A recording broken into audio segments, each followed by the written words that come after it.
am back with you guys for another review on The Hollow, which is on Netflix. We are reviewing episode 9 and 10, which is Cocoon and Colrath. Overall plot.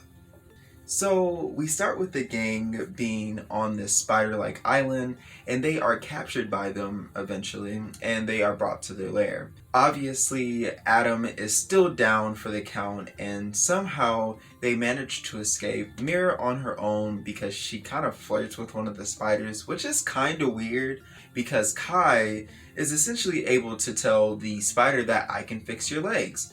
And the spider's like, cool, if you fix my legs, I will help your friend Adam. The spider bites him to heal him, which is kind of weird.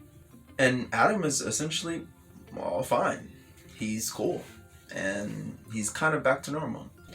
Once Adam is healed, they are eventually able to catch back up to Vanessa, Skeet, and Reeve. And they see that they have the Ishibo staff. So Kai comes out and Mira comes out of the woods to tell them that, hey, Adam didn't make it, and the other team's smiling like, yeah, they didn't make it at all. Adam runs through the back to try to steal the Ishibo staff. Obviously, Reeve has telekinetic power, so he just pulls the staff to him. So they end up duking it out, and which was kind of a lackluster fighting scene, but it was cool, it was fine. Like, I wasn't too bothered by it. And so they are able to eventually steal the Ishibo staff and get away with it and catch back up with the tree. They merge the Ishibo staff with the tree as its arm, and they are able to get out of the game. Obviously, we know at this point that the game is glitching terribly, and if you fall into any of the glitch holes, you will cease to exist. That's what I assume. And that's when we transition into episode 10, which is Colrath, and that's where we see the big castle in the desert-like area.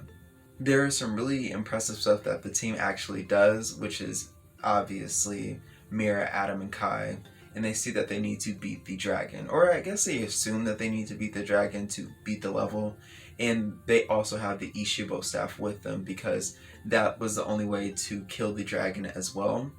And there are some pretty cool fight scenes where obviously Kai is like spiraling with his fire and flying, and they're able to they're able to knock the dragon on its ass and it falls in the water. Now, somehow, some way, the dragon ends up turning into an electrical dragon, which was super weird.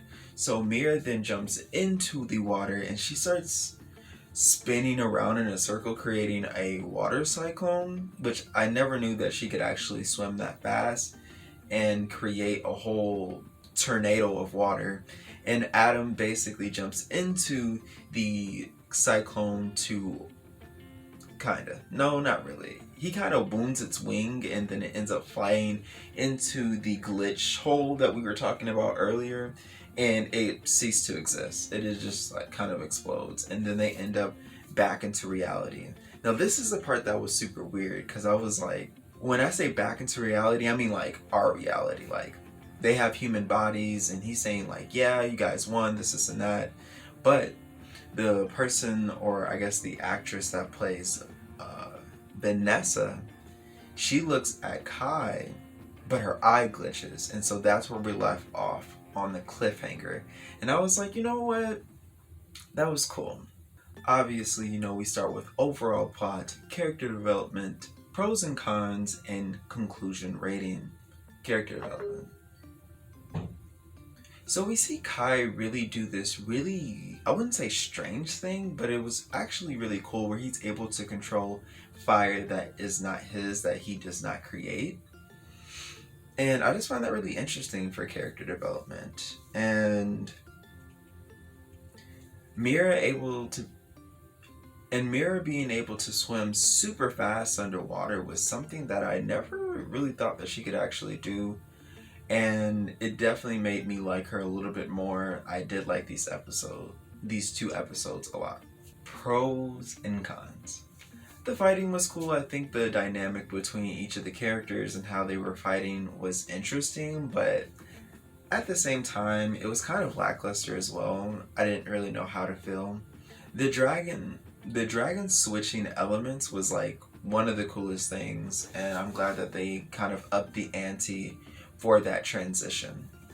I'm kind of glad that Kai got better at flying with his fire powers, because he definitely annoyed the shit out of me not being able to fly the way he was supposed to. And we can just talk about Mir being able to create a water cyclone. That thing was high. That thing was high. Like, it was ridiculous, but I'll definitely give her that bonus point for that. And conclusion rating. Episode 9, I would give it an 8 out of 10. I definitely enjoyed myself. Some of the interesting things that happened within the episode was really cool, but for the other episode, it was definitely a 10 out of 10. Obviously, you know, I like high stakes, especially in certain situations. And that pretty much wraps up the series. I guess my final thoughts on the series as a whole for season 1. I definitely enjoyed myself. There was a lot of things that I did not like, but there are a few good positive things that kind of overlook the negatives. And I definitely think the animation style for this show gives it its charm. I'm really eager what happens in season 2. My friend said season 2 is a lot better, the characters are a lot better, they're a lot more developed and all this other stuff, so I might check out season 2. But that's all I have for you guys today. Please like, comment, share, pop that bubble and subscribe, and hit that notification down below, because YouTube does not let you know when I post. Why would they?